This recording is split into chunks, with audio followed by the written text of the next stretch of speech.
Doctor Kothej gastro liver care and GI endoscopy centre, सोलापुरातील अत्याधुनिक gastro उपचार केंद्र.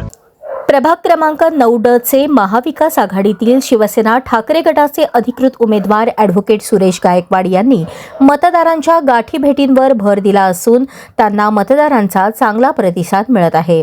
मंगळवारी 256 गाळा परिसरात होम टू होम प्रचार केला.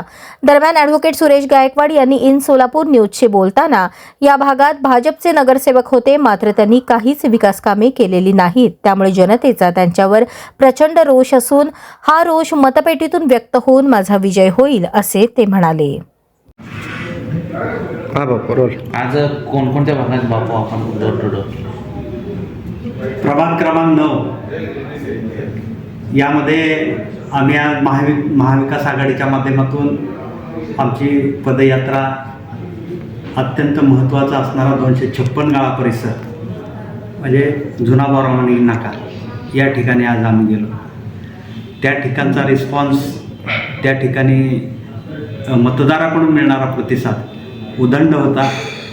आम्हाला खूप समाधान वाटलं, परंतु त्याचबरोबर नागरिकांचा आक्रोश पाहत नव्हता. खरोखर ज्या भाजपला सत्ताधाऱ्यांना भरभरून दिलं, ट्रिपल इंजनचं सरकार स्थापित करण्याची संधी त्यांना मिळाली, परंतु सोलापूरची अवस्था अत्यंत बकाल अवस्था केली. अक्षरशः नागरिक नरक यातना भोगतायत अशी स्थिती आहे. या नागरिकांच्या संतप्त प्रतिक्रिया ऐकत असताना अक्षरशः आमचे डोळे पाणावत होते. नागरिकामध्ये यावेळी प्रचंड उत्सुकता आहे. मतदानाच्या टप्प्यापर्यंत आम्ही कधी जाऊ आणि बदल कधी घडू. प्रत्येक वेळी प्रत्येक नागरिक म्हणतोय वी वॉन्ट चेंज, आम्हाला बदल हवा आहे. आणि त्याच आवेशानं सगळेजण, युवक असतील, ज्येष्ठ नागरिक असतील, महिला असतील, विशेष करून हे सगळेजण एका सुरात म्हणतात वी वॉन्ट चेंज, म्हणजे आम्हाला बदल हवाच आहे.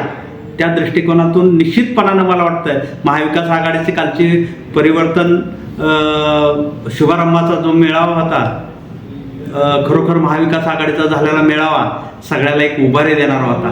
प्रचंड गर्दी होती. आमच्या सगळ्या 102 उमेदवारामध्ये प्रचंड उत्साह तेवढा दिसून आला. आणि निश्चितपणानं सांगतो, सुशील कुमार शिंदे साहेब असतील, प्रणितीताई शिंदे असतील, धैर्यशील दादा मोहिते पाटील असतील, शिवसेनेच्या उपनेत्या सन्मान्य अस्मिता गायकवाड असतील, ह्या सगळ्याच्या माध्यमातून सगळे नेते मंडळी मोठ्या प्रमाणात ताकद लावत आहेत, एक ऊर्जा भरत आहेत. आणि मला वाटतं निश्चितपणानं आम्ही विजयाच्या टप्प्यावर आहोत.